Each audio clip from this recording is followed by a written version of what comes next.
on the Raw after WrestleMania 42, and Cody Rhodes has retained the WWE Championship by defeating Randy Orton, and he's wondering what's next, and we find out.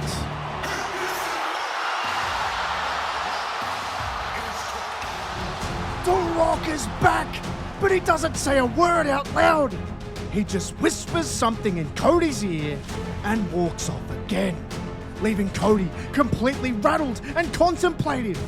But what did the Great One say? Well, Cody is asked the week after in a digital exclusive as he's preparing for SmackDown before the doors open, and he just says, "I'm just going to keep that between myself and The Rock, Byron." But Byron cuts him off and says, "Well, Cody, we've got some breaking news because Rock just said on X that he is, quote, a forgiving man." Do you have anything to say about that? He's a forgiving man, huh? So am I. It's tense, and Cody gives nothing away, but he's also confronted immediately after by Drew McIntyre, who goes off on him and calls him out, and he says, "Oh, you're a forgiving man, Cody. Only when it suits you. You're as selfish as the next one. But hey, Rock, if you're watching and you haven't already got Cody's, my soul is for sale at the highest price, which I know you can afford. Hit me up." It feels like The Rock is back for a soul, but whose is it? Well, we currently have two contenders, but not only that, Randy Orton is trying to become a contender once again for the WWE Championship, this time against Carmelo Hayes, who has been on a roll over the last few months and stepped up to a new level, but he's looking to take the next step, and perhaps he needs help. Or does he? Because he gets the biggest win of his career by defeating the legendary Randy Orton. And it leaves Orton incredibly frustrated, while the future seemingly overtakes the, dare we say it, past. And that is exactly what's on Orton's mind in yet another exclusive interview after the show. And he simply says, "It's a tough one. I feel like I've been the heart and the soul of this place, both out there and back here, for a long time. So maybe it's time to get rid of both before it's too late." Orton knows he has more of his career behind him than in front of him, and he's willing to let go of the heart and most notably the soul to squeeze the most out of his career before it's over. But someone who is basically the opposite is Carmelo Hayes, who is going from strength to strength and now has the major opportunity to face Cody for the WWE Championship at Backlash. And Hayes, someone who has all the tools but is yet to go to that next level, takes the opportunity with both hands, but also shows that he's willing to do anything it takes to get everything that he wants. But he isn't the only one with a nod to the final boss during the match, because as it culminates, Cody is just too strong and experienced for the young star and sets up a fatal crossroads with the rock bottom. And the entire situation just goes into overdrive, with everybody fantasy booking who on earth The Rock could be referencing in his next Instagram video when he says that he has a soul and he has someone he's going to ensure gets everything they need in life and be The Rock's champion. And The Rock is a forgiving man, so it could be a current champion or a future one, which sets speculation off in a big way. Everyone has their takes, everyone has their picks, but it's Orton who picks his next target and forces his way back into contention by taking his heart and ultimately soul out of the equation. Cody has no idea what's just hit him. This is the sinister and nasty side of Orton that he knows all too well. And he's blank. There's nothing behind the eyes except pain and anger and a man who is desperate to get everything he can out of his remaining years. And it shows when they collide at King and Queen Ring in Saudi Arabia. And with a cloud of the final boss looming, everyone is on edge because in the lead up, The Rock posted another video on Instagram. You all thought this was over. None of you should ever doubt the final boss ever again. All you should do is buckle up and enjoy the ride that The Rock has taken you on. But one thing you should know is everyone who defies the final boss will be KO'd and eliminated. So keep up with all your theories and go and smoke some more crack. And The Rock is right. His impact is felt because after Cody and Randy both collide, there's a double down and we hear the place explode.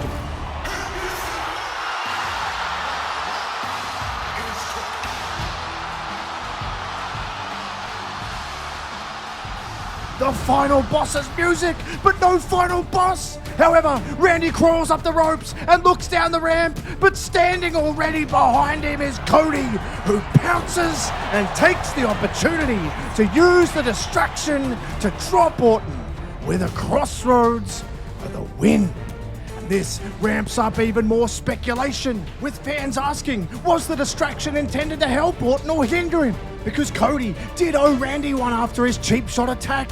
And with nothing being overly clear, we head to SmackDown, where Drew McIntyre is going berserk. He's actually accusing Cody of being the snake, but also shouting from the rooftops that his soul isn't even for sale now. He's begging The Rock to just come and take it for free. But it's during this rant, Drew gets hammered out of nowhere by Austin Theory, and he is on a tear. It's a different kind of theory, a brutal one, a theory with no remorse, and dare we say it, no soul. Drew doesn't know what's hit him, and Theory then demands some airtime, and he says, "It's about damn time. I'm here to force my way to the top, and I'm gonna do whatever it takes to get everything I want." It's then, though, we cut backstage, and Cody is down, and there's shattered glass everywhere.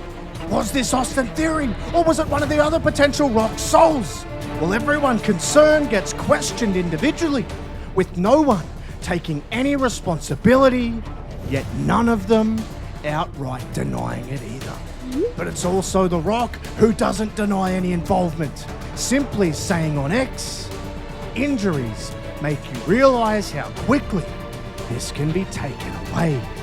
But what also can't be denied is the fact that there is outside factors at play, including management, because we see Nick Aldis in an intense conversation in his office with somebody on the phone.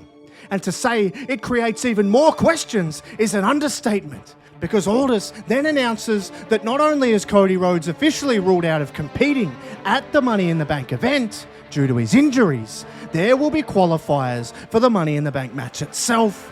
And the names are as follows: Ilya Dragunov, who wins his qualifier over Andrade on Raw. And then there's the Aussie Destroyer Grayson Waller, who is able to defeat Dragon Lee. And Austin Theory defeats R-Truth on Saturday night's main event alongside Carmelo Hayes, who gets a massive win over Jey Uso. We also see Drew McIntyre defeat Sheamus in an absolute banger. And finally, to round out the field, it's Randy Orton, who in distinctly brutal fashion leaves Damian Priest in a heap to qualify. And it's dubbed the Money in the Bank ladder match for the future of WWE, which is interesting having McIntyre and Orton in it, but also very poignant, as they are both looking for the same thing. But was this all orchestrated by The Rock? It's filled with majority of stars linked with him over the last few weeks, but also a good mix of superstars who have been out injured and returned, which of course ties in with The Rock's clue when he said injuries make you realize how quickly this can be taken away. So the question remains, who is the selected soul? Well, as the match rolls around, there's certainly no cohesion between any of the prospective final boss picks, so it's clear that there is just one. But it's almost impossible to tell who it is, because everyone in the match is ruthless. They're all in the pursuit of the ticket to exactly what they want and everything they need. But is the future dictated by the youth or the now? Well, the answer comes in the form of some unbelievable brutal offense as Ilya Dragunov absolutely destroys Drew McIntyre with an insane H-bomb on a pile of chairs. We also see Orton take out himself and Carmelo with a vicious RKO onto a pile of ladders, and it opens the door for Waller, who ascends the ladder to stop Austin Theory. But Austin Theory, with fire in his soul, launches Waller up with a rock bottom through a table. And he manages to get himself to his feet, climb the ladder, and cleanse himself of what he says is the weight on his shoulders.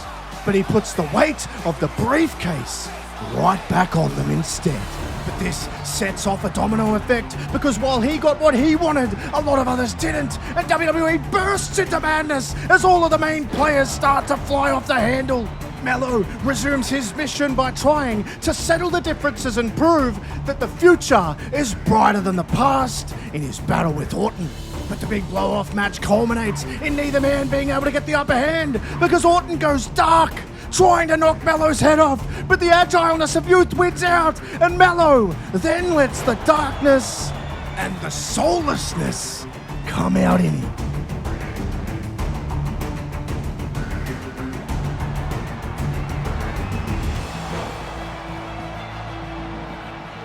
Has Mello already handed over his soul? We're not sure. But what we do know is Drew McIntyre and Ilya Dragunov go at each other's throats. Drew blames him directly for costing him his road back to the top, but he has trouble with the chaotic Russian. However, ultimately manages to overcome him in London, letting him focus on his number one goal. But it's clear he might need some help. And with all this chaos, all the carnage, the questions still rage on. Who was The Rock chosen? Is it the potential future champion like Theory, who is banging the drum after his win, saying that his soul has been set free? Or could it be a current champion who has also defied injury, been tempted by the brass ring, and shown glimpses of a darker side as well, as Cody floors Theory with the title, and he stands over him with a dangerous and blank stare. And Cody wants to put an end to the debate, but he gets cut off by the final boss on the Tron. Cody Rhodes, look at you. Huh? Look at you. Hey, Rock, shut the hell up. I didn't come out here to listen to any more of your bullshit. I came out here to answer the 3 words you said to me after WrestleMania with 3 of my own. You said, hand it over. To which I say, go yourself. I told you in Toronto, and I'll tell you again, I gave my soul to these people a long time ago. But The Rock, not fazed at all, just says, yes, see, I knew you would make this about you. You played right into the final boss's hands. The Rock wasn't talking about your soul. The Rock already has one of those. The Rock was talking about that title. And you will hand it over, boy, whether you like it or not. At SummerSlam, where The Rock has handpicked your opponent, when finally we will see The Rock's champion. If you smell what the final boss is cooking. Cody won't know his opponent. He won't know who The Rock has handpicked to be his soul until they come out at SummerSlam. But there's so many candidates. Drew McIntyre, the almost man, who's offered himself up. There's Carmelo Hayes, the man with all the tools, but needing the guidance. There's Austin Theory, the man who now has the keys to the kingdom, but does he have the edge to unlock the door? And of course, Randy Orton, the man with more of his career behind him than in front. He's desperate to scale the mountain and become immortal. Well, Cody, now standing on top of that very mountain, waits for the man who is supposedly going to knock him off.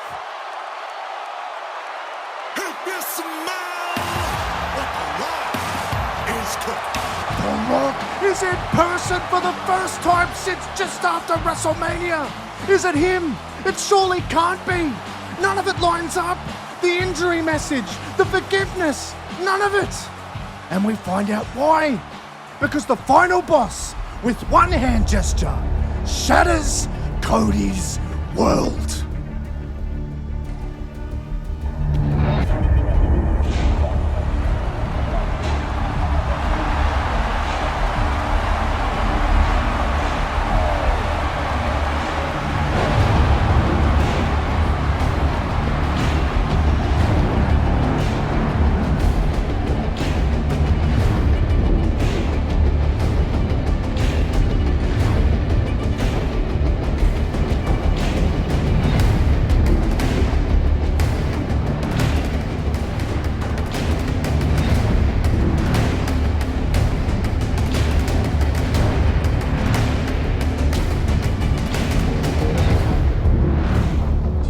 Now, boy, I forgave Kevin Owens for fighting my family. I call him when he injured his neck and he realized that life was too short. So The Rock ensured that he and his family are taken care of for life. You always said family comes first, but look at you! That's why Kevin Owens is The Rock's champion.